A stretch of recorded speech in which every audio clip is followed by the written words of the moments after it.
Well, the bike comes out to about 7,000 with my help from Ranch Cucamonga and Yamaha, and then going to the motor, I would say at least 1,500 to $2,000 for a full, race motor will stand to my bike at least. I mean, it's not what these other guys are running, but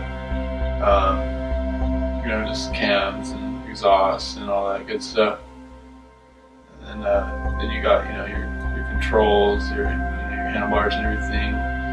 Wheels probably come out, they're over $1,000 each. I would say the most is just gas. Gas on a race bike is $140 a gallon, so that gets pretty pricey when you ride 3 or 4 days a week. And then you got oil. You're changing your oil every ride basically. That's a lot of money in oil.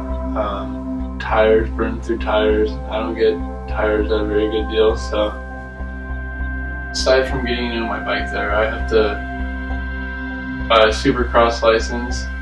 That comes out to I think like almost $300.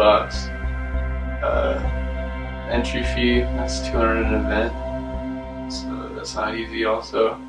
And then I got mechanics passes. I gotta pay for it every round. Comes out to $50 every race. And it's $65 a day to ride it any given Supercross track in Southern California. So it gets pretty expensive if you're riding 3 or 4 days a week. They do have monthly passes, but they're like $500 a month. Who has $500 a month to give to a handful of tracks? I do have a monthly pass at Milestone, but I mean that's one track out of like 6 in Southern California. I do get some help. My motor builder Larry Lay, he does all my labor for free, and he also laces my wheels as well as my motor, so that helps out. Work Connection gives me a good discount, so all my bolt-on stuff, I got a pretty good deal on that. Also Pro Taper stepped up from this year, and they gave me all my controls, all my clutch, my brake levers, my handlebars, so that helped out a bunch. Jeff at STG, he hooked me with my seat covers, so those are all free. I'm stoked on that. Really finish off the bike after it's done. Also, I'd like to add Randy from Splice Works. He stepped up and helped me on a ton this year, so I'd really like to thank him for that, and I really appreciate his help. Hinson also hooked me up with clutches. They gave me a full free setup for my race bike, so pretty stoked on that. Belt helmets, they gave me a few lids, stoked on that.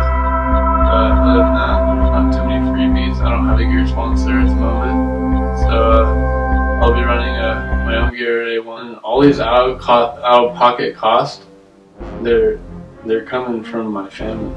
It's not anyone else paying for it. It's my parents paying for it. They go to work every day. They work hard for their money, and they give it to me because they're supporting my dream. And it puts a little bit of a stress on the rest of the family, I would say. My brother doesn't get everything he wants because my parents are focused on giving me what I want. So he suffers a little bit.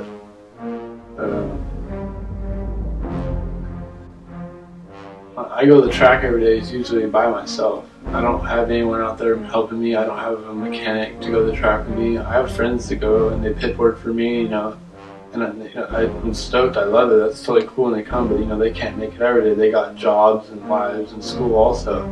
So it's kind of hard when you have to go to the track by yourself a lot and you don't have anyone there to help you. And I see these other dads at the track, and they're right there with their kid every minute helping them. And my dad's at work so that he can pay for me to be there. So I just gotta make it happen on my own. My parents, they never took me to any of the amateur nationals. They didn't have the money to do it. They weren't going to take me all that way for a mediocre finish. I was nothing special on mini bikes to spend all that money and drive all that way. And I had school and everything else. I went to a normal public school until my senior year of high school. So I was, just like a normal kid going to school every day. And while, other kids were homeschooled, riding throughout the weekdays, you know, their whole life basically. While I was at the school, I would just ride on the weekends until I was about 17, and I got my license. And my senior year, I went to I guess a homeschool type deal where I go once a week, but it was still a normal public school, and I graduated like every other kid. It's funny because all these teachers out there, you know, they ask me, oh, what do you want to do, you know, like, what do you want to do for a profession when you grow for your career? And I tell them I want to be a professional motocross racer, and they're like, well, you know, yeah, that's nice, but, you know, what's your backup plan? And I'm like, I don't have a backup plan. This is what I'm doing. I'm going to make it happen. Probably come out to like 30 hours. 30 hours of just work? Probably 30 or... And that's just you alone? Yeah, and then you don't count my motor guy, you know, suspension, building wheels, all that. It's crazy how many hours are going. Oh yeah, it sucks that I come down to a deadline because I didn't get my bike till kind of late. But I didn't even get anything done on this bike that I want to get done for Supercross, but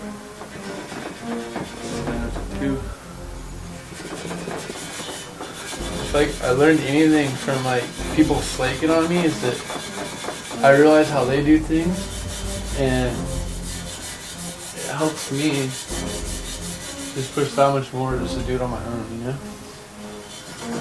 I get like a little sample of how they do things and like I learn, but then now I can do it on my own.